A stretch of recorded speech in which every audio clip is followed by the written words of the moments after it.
Hi friends, எல்லோரும் எப்படி இருக்கீங்க? இன்றைக்கி என்ன விலாக்னு வந்து பார்க்கலாங்களா? இது ஒரு 2 நாள் எடுத்த வீடியோஸ் தான் நான் இன்றைக்கி ஷேர் பண்ணியிருக்கிறேன்.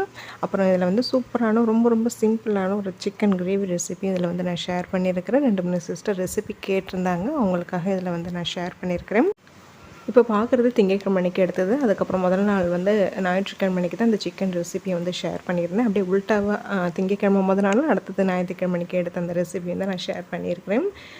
அன்றைக்கி காலையில் வந்து பார்த்திங்கன்னா டிஃபன் வேலை லஞ்ச் எல்லாமே வந்து செஞ்சுட்டு பசங்களை கொண்டு போய் ஸ்கூலில் விட்டுட்டு நானும் சாதனாப்பாவும் வந்து வெளியில் வந்து கிளம்பியிருக்கோம். எங்கே வந்து போகிறோம்னு பார்த்திங்கன்னா நேராக தாம்பரம் போகிறோம். தாம்பரம் போயிட்டு வந்து போஸ்ட் ஆஃபீஸ், பேங்க்கு, அதுக்கப்புறம் பசங்க 2 பேருக்கும் வந்து பேன் கார்டு அப்ளை பண்ணணும். இந்த வேலைகள் எல்லாமே இருக்குது. அதுக்காக தான் இன்றைக்கி சாதனாப்பா வந்து லீவ் போட்டிருக்குறாங்க.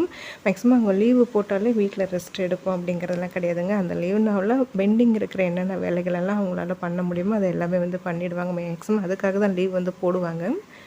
இன்றைக்கி வந்து பார்த்திங்கன்னா அதுமாரி வந்து காலையில் நானும் அவங்களும் வந்து கிளம்பிட்டோம்.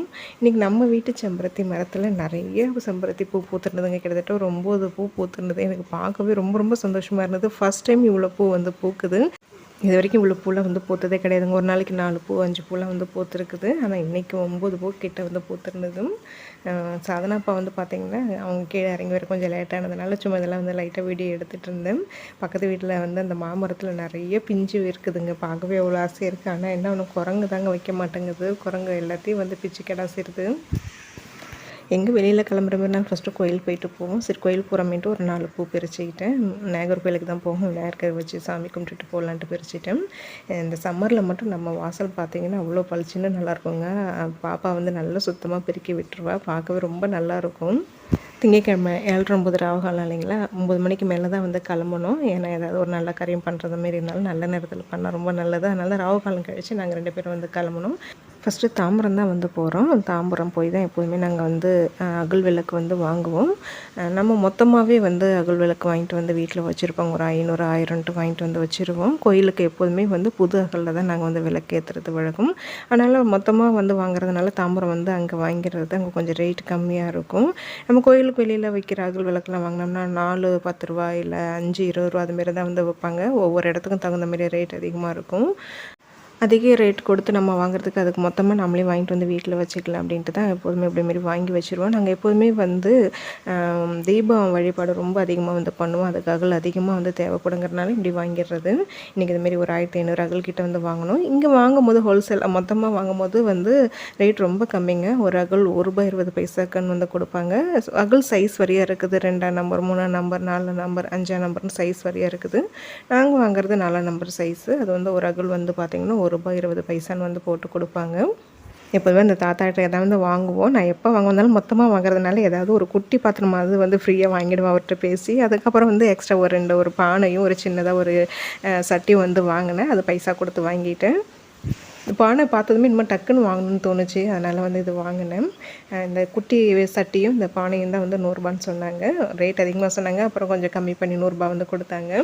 கோயிலுக்கு வந்து நம்ம தீப வழிபாடு பண்ணுறதுக்காக அதிகமாக தேவைப்படுற மாதிரி இருந்தால் இதுமாரி மொத்தமாக வந்து நம்ம வாங்கி வச்சுட்டோம்னா நம்மளுக்கு கொஞ்சம் மணி சேவ் ஆகும். அதனால தான் நாங்கள் எப்போதுமே அப்படி தான் வந்து பண்ணுவோம். அகல் வாங்கிட்டு அப்புறம் நேராக நம்ம ஏரியாவுக்கு வந்தாச்சுங்க. பசங்க 2 பேருக்குமே வந்து பேன் கார்டு அப்ளை பண்ணணும். அதுக்கு தான் வந்திருந்தோம். நாங்கள் வந்த கடையில் கொஞ்சம் கூட்டமாக இருந்தது. அது இல்லாமல் கொஞ்சம் வெயிட் பண்ணியிருந்து அப்புறம் கேட்கும் போது இங்கே ஒர்க் ஆகலைன்னு 1 வாரம் ஆகுன்ட்டாங்க. நம்ம ஏரியாவிலே இருக்குது கடை. அது எப்போதுமே வந்து பூட்டியே தான் கிடக்குது. அதுக்கப்புறம் சரி எதுக்கும் வீட்டுக்கு போகிறதுக்கு முன்னாடி நம்ம ஏரியாவில் இருக்கிற கடையில் போய் பார்க்கலான்ட்டு போனோம். அங்கே அப்புறம் ஓப்பனில் இருந்தது. அப்புறம் அங்கே பேன் கார்டு அப்ளை பண்ணிவிட்டு பேங்க்குக்கு போயிட்டு சின்ன போஸ்ட் ஆஃபீஸ்க்கும் போகிற வேலை இருந்தது. போயிட்டு பாப்பாவுக்கு வந்து போஸ்ட் ஆஃபீஸில் பணம் கட்டிகிட்ருக்கோம். அதுவும் கட்டிட்டு வீட்டுக்கு வரத்துக்கு கிட்டத்தட்ட ஒரு 1:30 மணி போல் ஆகிடுச்சி. நல்லா சரியான வெய்யங்க. உண்மையில் ரொம்ப முடியல. ரொம்ப அலைச்சல் வேறு இல்லைங்களா? ரொம்ப டயர்டாகிட்டோம் 2 பேரும். ஆனால் நல்ல வேளை காலையில் சமைச்சு வச்சுட்டு போயிருந்தேன். வந்ததுமே சாப்பிட்டு நல்லா ரெஸ்ட்டு தான் எடுத்தோம். அதுக்கப்புறம் பழக்கம் போல் அந்த ரொட்டீனில் போயிட்டு இருந்ததும். இப்போ பார்க்குறது அடுத்த நாள் சண்டே அன்றைக்கி முதல் நாள் சண்டே அன்றைக்கி எடுத்ததும். அன்றைக்கி நம்ம வீட்டில் வந்து ஸ்பெஷல் வந்து சிக்கன் தான் வந்து எடுத்திருந்தேன். சிக்கன் பிரியாணி, கிரேவி, அப்புறம் ஆனியன் ரைத்தா இது வந்து பண்ணியிருந்தேன். 2 சிஸ்டர் கூட கேட்டிருந்தாங்க, பிரியாணிக்கு வந்து சிக்கன் குழம்பு ஊற்றி சாப்பிடுவீங்களா அப்படின்னு சொல்லிட்டு கேட்டிருந்தாங்க.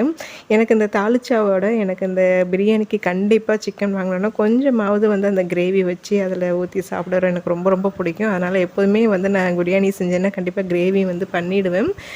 அன்றைக்கி ஒரு 1/2 கிலோ கிட்ட வந்து சிக்கன் வாங்கிட்டு வந்திருந்தேன். அதில் கொஞ்சமாக தான் எப்போதுமே பிரியாணிக்கு அந்த சிக்கன் வாசனை இருந்தால் போதுன்னு சொல்லிட்டு பிரியாணிக்கு எப்போதுமே சிக்கன் கம்மியாக தான் வந்து போடுவேன். மீதி வந்து நான் கிரேவிக்கு எடுத்துக்கிட்டேன். கிரேவி கொஞ்சம் சேர்த்து வந்து பண்ணிக்கிட்டேன். நைட்டுக்கு வந்து சிக்கன் கிரேவி வந்து நம்ம டிஃபனுக்கும் வச்சுக்கலாம், இல்லை சாப்பாடு வேணால் கூட சாப்பாடு கூட வடிச்சிக்கலான்ட்டு கொஞ்சம் சேர்த்தே தான் வச்சுருந்தேன். இந்த பிரியாணிக்கு அதுக்கப்புறம் வந்து கிரேவிக்கு தேவையானது எல்லாமே ரெடி பண்ணி வச்சுருக்கேன். இப்போ கிரேவி நான் அன்றைக்கி எப்படி பண்ணேங்கிறத மட்டும் நான் ஷேர் பண்ணிடுறேன். ரொம்ப ரொம்ப சிம்பிள் தாங்க.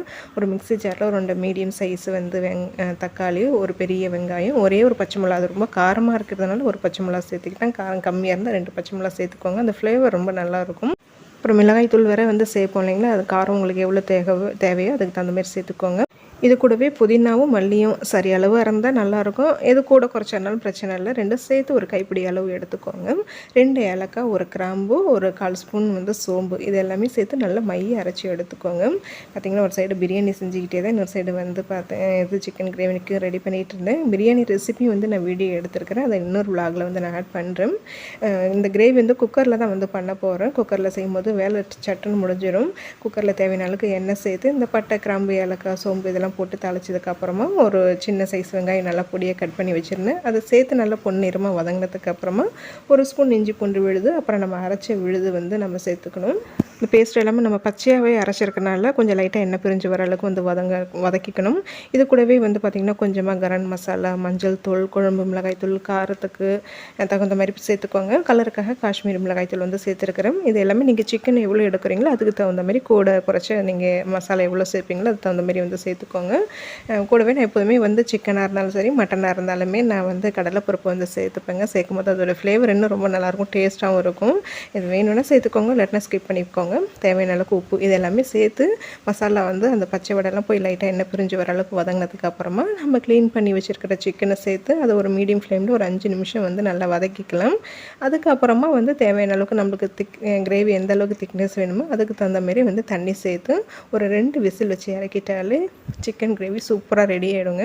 இந்த கிரேவி வந்து சாதத்துக்கு, சப்பாத்தி, இட்லி, தோசை, இடியாப்பம் எல்லாத்துக்குமே ரொம்ப நல்லாயிருக்கும். கண்டிப்பாக ஒரு டைம் இதுமாரி வந்து ட்ரை பண்ணி பாருங்கள்.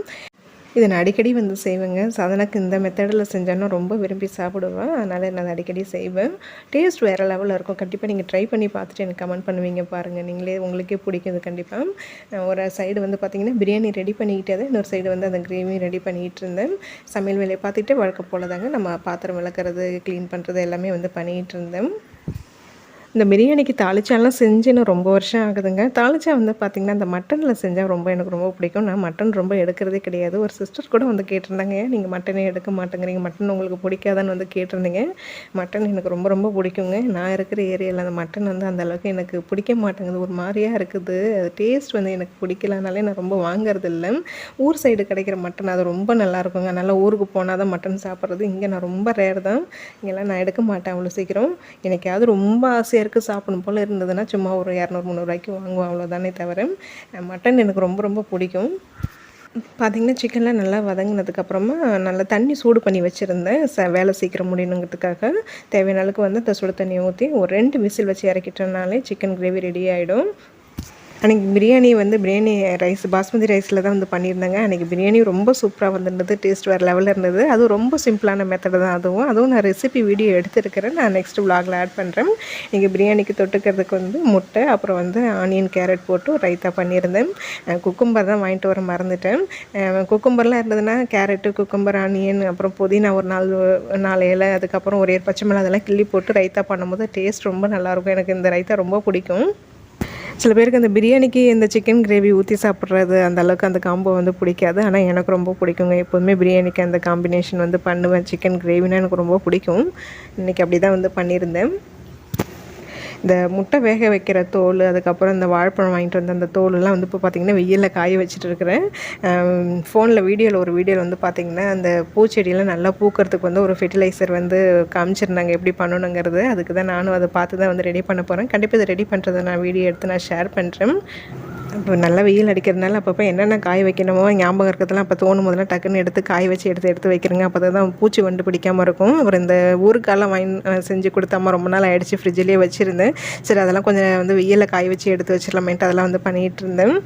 அதுக்குள்ளே பார்த்திங்கன்னா இங்கே கிரேவி வந்து ரெடி ஆகிடுச்சு. நல்லா எண்ணெய் மதந்து அந்த கலருக்காக அந்த காஷ்மீரி மிளகாய் தூள்லாம் போடுறதுனால உங்களுக்கு இந்த கலரில் இருக்குது. அது வேணும்னா போடுங்களேன்னா ஸ்கிப் பண்ணிக்கோங்க. கடைசியாக வந்து பார்த்திங்கன்னா மல்லித்தழை இல்லை புதினா இருந்ததுன்னா தூவி விட்டு இறக்கி பாருங்கள், ரொம்ப நல்ல வாசனையாக நல்லாயிருக்கும். நான் இன்றைக்கி கொஞ்சம் தண்ணியாக தான் வச்சுருந்தேன், ஏன்னா நைட்டுக்கும் வந்து டிஃபனுக்கு தேவைன்ட்டு கிரேவி கொஞ்சம் தண்ணியாக தான் வச்சுருந்தேன். உங்களுக்கு இன்னும் கொஞ்சம் திக்காக வேணும்னா தண்ணியோட அளவு கம்மி பண்ணிக்கோங்க. நான் அன்றைக்கி இதில் தேங்காயெலாம் வந்து சேர்க்கல. அது தேங்காய் சேர்த்து செய்கிறது அது இன்னொரு மெத்தடு இருக்குது. மசாலாலாம் அதெல்லாம் வந்து வறுத்துட்டு செய்கிற மெத்தட் அது இன்னொரு நாளைக்கு வந்து நான் ஷேர் பண்ணுறேன். இதுமாரி வந்து அரைச்சிட்டு வந்து பண்ணுற கிரேவி வந்து ரொம்ப நல்லாயிருக்கும். கண்டிப்பாக ட்ரை பண்ணி பாருங்கள். சமைச்சு முடிச்சதுக்கப்புறமா நான் தான் எல்லாத்தையுமே கொண்டு வந்து ஹால் வச்சுருந்தேன். எப்போதுமே இந்த வேலையெல்லாம் சாதனா தான் செய்வேன். இப்போ சாதனாக்கு வந்து ஸ்கூலில் 10th இப்போ ஸ்டார்ட் ஆகிடுச்சிங்களா, ஃபஸ்ட் எக்ஸாம் வந்து போயிட்டுருக்குது. அதனால் அவளுக்கு படிக்கிற வேலை இருக்கிறதுங்கிறதுனால நான் அவளை வந்து நான் டிஸ்டர்ப் பண்ணேன். நானே இதை எல்லாமே பண்ணிகிட்டு இருந்தேன். நான் எடுத்துகிட்டு வந்து வச்சுட்டு இருக்கும்போதே சாதனா இப்போ இலை தான் அறுத்துட்டு வர சொல்லியிருந்தேன். ஏன்னா இந்தமாரி நான்வெஜ் சாப்பாடுனாலே இலையில சாப்பிட்டாதாங்க அது ஒரு மனசுக்கு திருப்தியாக இருக்கும். எல்லாம் வந்து பிரிச்சுட்டு வந்ததுக்கப்புறமா எல்லோரும் ஒன்றா உட்காந்து சாப்பிட்டோம். வச்சுக்கிட்டி சாப்பிட்லாமா? ரெடி ஆயிடுச்சு. பசி சொன்னீங்களே. இன்றைக்கி நம்ம வீட்டில் என்ன சாப்பிடும் நீங்களே சொல்லுங்கள். சண்டே சமையல் என்ன பிரியாணி? அது மியூட்டில் வை. என்ன பிரியாணி செய்ய ப்ளஸ் என்ன அது செய்வேன் அம்மா எப்போதும். அப்புறம் வந்து ஒரு ஆன்ட்டி வந்து ஒன்று வீடியோவில் பேச சொல்லி கேட்குறாங்க. நீ வந்து பேசணுன்னாலே வெக்கப்படுறப்பெல்லாம் ஹாய் ஆன்ட்டி எப்படி இருக்கீங்கன்னு கேளு. வேகமாக கேளு.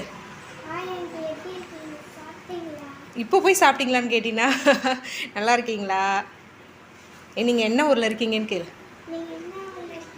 என்ன உங்களுக்கு பிடிக்குமா அப்படிலாம் கேளு. நான் சொல்ல பேசக்கூடாது. அது மியூட்டில் வை, தயவு செய்து அது மியூட்டில் வை. அப்புறம் இதில் வந்து அந்த மியூசிக் இதில் கேட்கும். அக்கா கூட்டிகிட்டு வா. இப்போ அக்கா படிச்சுக்கிட்டே இருக்கிறா பாவம், அவளுக்கு ரெஸ்ட்டே இல்லை. ஓடு போ, அவளை கூட்டிகிட்டு வா, சாப்பிட்லாம். இன்றைக்கி இலையில சாப்பிட்லாமா? ஏன்டா கையெடுத்து கும்பிடுது? அக்கா கூப்பிட்டு வா, அழகா கூப்பிட்டு வா, அக்கா வான்னு சொல்லு. மியூட்டில் வைன்னா கேட்கவே மாட்டேன் நீ.